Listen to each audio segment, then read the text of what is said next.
In the last video, we had seen what volume means, and we had seen the three different ways in which we could visualize volume. In this video, let us try to find out the volume of a simple shape. So here I have a cuboid. Actually, this is a cube, a special case of a cuboid. But yeah, this is a cuboid after all. So let us try to find the volume of this cuboid. So before we look at the volume of this cuboid, let us recall how we used to find the area of anything. So first of all, we had defined the uh, unit of area, which was 1 centimeter square. So even before that, when we were measuring length, we had defined the unit of length as 1 centimeter, which is this much. Then we went a step ahead and we said that to measure area, we would take a square of 1 centimeter side as our unit. And then, if for example, if I had to find the area of this whole table, I would either divide. So for example, I could use a scale and a pencil and divide the whole area into small 1 centimeter square 1 centimeter squares, 1 centimeter size squares, and count the number of squares. Or I could just take small squares and fill this up like we did in the last video, and that way we could find the area of anything. So we follow a similar approach with volume also. So for area, we had taken a square of 1 centimeter side. For volume, we take a cube of side 1 centimeter square. So here, if you can see it here, I have a small cube that has side 1 centimeter square. So I'll just show you that part too. So here I have a scale, and yeah, you can see it clearly that this small cube here is 1 centimeters on this side. There you go, 1 centimeters, and even on this side 1 centimeters, and if I measure its height here, even that is 1 centimeter. Yeah, there you go. See, so this is that cube, and so the volume of this cube is what we define as 1, or 1 unit of volume. So that is how we have defined the unit of volume, and we call this, because this has the side equal to 1 centimeter, and because it is a cube, we call this a centimeter cube.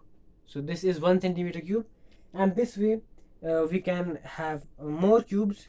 For example, I can have another cube, and so if I combine these two, I get 2 centimeter cube of volume, and I can keep on going with more and more cubes if I join them. So this whole structure, or the whole cuboid that I get by combining them, has a volume of, so I have 4 cubes, so I get 4 centimeter cubes of volume. And yeah, that's it. So that is how we define the unit of volume. Next, what we did was, so in case of area, we had taken squares of 1 centimeter side and filled the whole area with those squares, and counted the number of squares that it took me to completely fill that area. So we follow a similar approach to find the volume of a cuboid like this. So I take these cubes of 1 centimeter. So they are unit cubes, because they all have 1 centimeter cube volume, and I try to fill this up with these. And then once I fill them up, I count how many cubes does it take to fill this up. So I just take the first one. So there goes 1. Okay, and I take the second one. There goes the second one too. Then I take the third one, and I'll try to fit these in as nicely as possible, so that I get a good approximation of the volume inside. And for that purpose, I'll use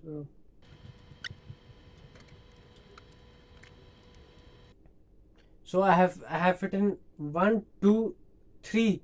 So I have fit in 3 cubes here, and there goes the 4th cube.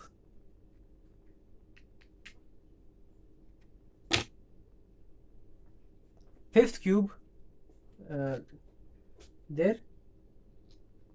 6th cube, which goes in there. 7th cube, which goes in here. and I can fit in one last eighth cube that I can fit in. Yeah, and I've completely filled this larger cuboid with the small cubes, centimeter cubes, and I needed in total 8 centimeter cubes to fill this completely, fill this up, this cuboid up completely. And yeah, so it took me 8 cubes to fill this cuboid completely, and so the volume of this large cuboid is 8 centimeter cubes. So 8 centimeters cube. So that is the volume of this large white cuboid. Okay, and how do I know that? Because it took me 8 unit centimeter cubes to fill this up. So that is the volume of this. So that is the simplest way by which we can find the volume of a cube like this one. And yeah, one more thing that I'd like to show you is, so here I have a bundle of sheets. So yeah, if you can see, I have a bundle of sheets and I'll just line them up. And if you observe that this is in the shape of a cuboid. See, if you can see it from the side, this is a cuboid after all.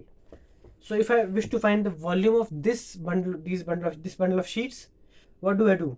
Well, I can divide this into centimeter cubes again, right? Either I could fill it up, but because this is not hollow, this was hollow, so I could fill it up with cubes, but because this is not hollow, I had to divide it into centimeter cubes. So how do I do that? So what I do is I take a scale, I take a pencil like this one, and I start drawing lines with a gap of 1 centimeter in this direction, and then I do the same in this direction, 1 centimeters. So I get a grid of 1 centimeter squares, and then I can just cut along them in this direction and this direction. And what I get, and because if you observe, so I hope you can see there, the thickness of this bundle here. Yeah, there you go. The thickness of this bundle here is 1 centimeter. See, and so if I divide this into this way into centimeters cubes into centimeters, so into squares of centimeters, what I'll end up getting is many cubes that have the dimension equal to these small cubes that I used to fill this. And so what I would get is, so if I divided this whole cuboid into smaller cubes of 1 centimeter side, this way and this way, so I'd get a layer of cubes that have a dimension 1 centimeter by 1 centimeter by 1 centimeter. So obviously I won't do that. That's a tedious task to do. But I hope you can imagine I get a layer, and because this bundle has a height of 1 centimeter, all those cubes would have a height of 1 centimeters, and because I'm drawing the lines at an interval of 1 centimeters, they would have a length and breadth of 1 centimeter. So I get 21 rows of cubes this way, and I'd get 30 columns of rows this way. So if I multiply the two, 30 into 21, so that is the number of cubes that I'll get in the whole layer. And because this is 1 centimeter, I get just one layer. Yeah, so that is the number of layers that I would get, cubes that I'd get in this whole cuboid. Now that's, so if I count the number of those cubes, because they're unit cubes, so for example, I'll get 21 into 30, so that is 630 cubes. So that is the volume of this cuboid. But let's say the height is not 1 centimeters, the height is more than that. So I can just do that by adding more sheets.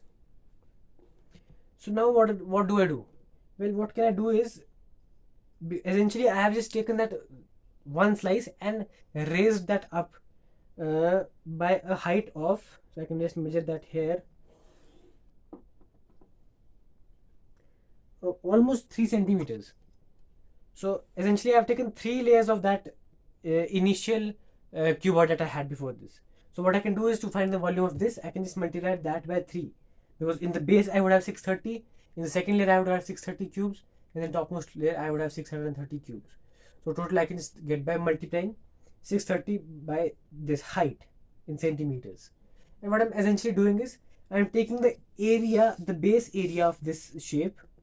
So that is the area, right? Because I took this length and multiplied by this breadth, and I used that area and I multiplied that area with the height of this this cuboid, and to find the number of cubes that I can fit in this whole cuboid. And so essentially, what I'm doing is I'm taking the length, multiply that by the breadth to get the area, and multiply that to get by the height to get the volume. So the volume of a cuboid is actually length times breadth times height.